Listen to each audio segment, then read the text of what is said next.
नमस्कार दोस्तों, स्वागत है आपका हमारे चैनल प्रेरणा शक्ति पर।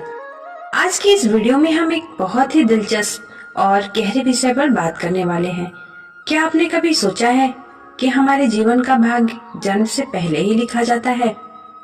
जी हाँ, आपने सही सुना। और इस विषय को बहुत अच्छे तरीके से गरुड़ पुराण में बताया गया है। तो चलिए आज हम श्री कृष्ण के दृष्टिकोण और गरुड़ पुराण के अनुसार जानेंगे कि क्या सच में हमारा भाग्य जन्म से पहले तय हो जाता है। सबसे पहले हम जानते हैं कि श्री कृष्ण ने भगवत गीता में कहा है, जैसा कर्म होगा वैसा ही फल मिलेगा। लेकिन यह बात थोड़ी और गहरी है। श्री कृष्ण के अनुसार हमारे कर्म ही हमारे भाग्य का निर्माण करते हैं। लेकिन अगर हम गरुड़ पुराण की बात करें तो यहाँ एक और दृष्टिकोण सामने आता है। गरुड़ पुराण के अनुसार मनुष्य का भाग्य जन्म से पहले ही लिखा जाता है।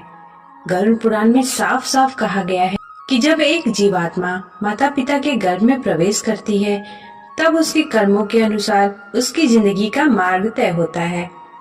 यह जीवन की शुरुआत से पहले ही उसका भाग्य का निर्धारण कर लिया जाता है।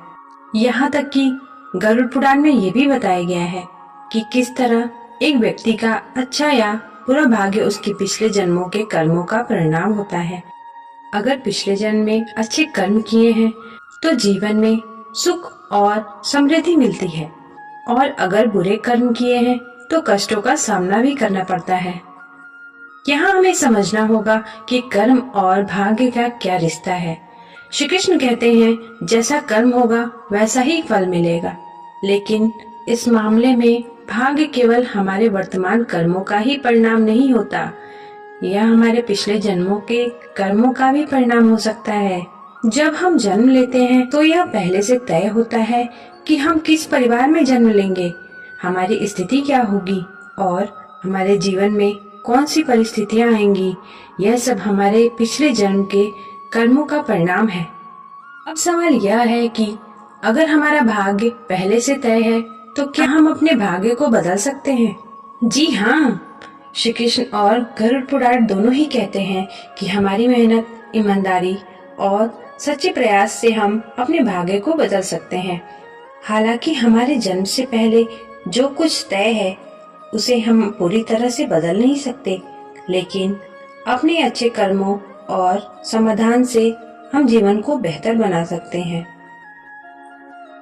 गरुड़ पुराण के अनुसार जो लोग तपस्या करते हैं, धार्मिक आस्थाएं रखते हैं और सही मार्ग पर चलते हैं, उनका भाग्य सुधर सकता है।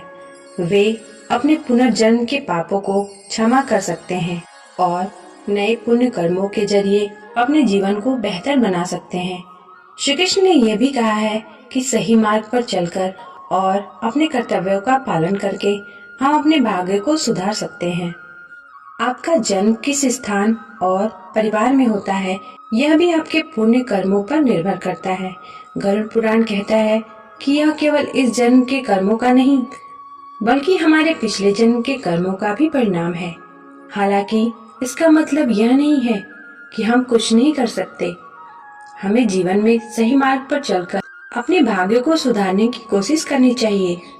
तो दोस्तों, इस पूरे विचार में यही निष्कर्ष निकलता है कि जीवन में जो कुछ भी घटित होता है वह कुछ हद तक हमारे पूर्व जन्म के कर्मों का परिणाम हो सकता है, लेकिन इसका यह मतलब नहीं कि हम अपने जीवन को बदल नहीं सकते।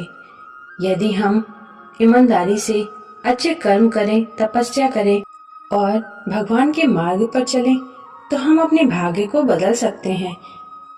श्री कृष्ण और गरुड़ पुराण दोनों ही यह संदेश देते हैं कि हमें अपने कर्मों से अपना जीवन बेहतर बनाना चाहिए।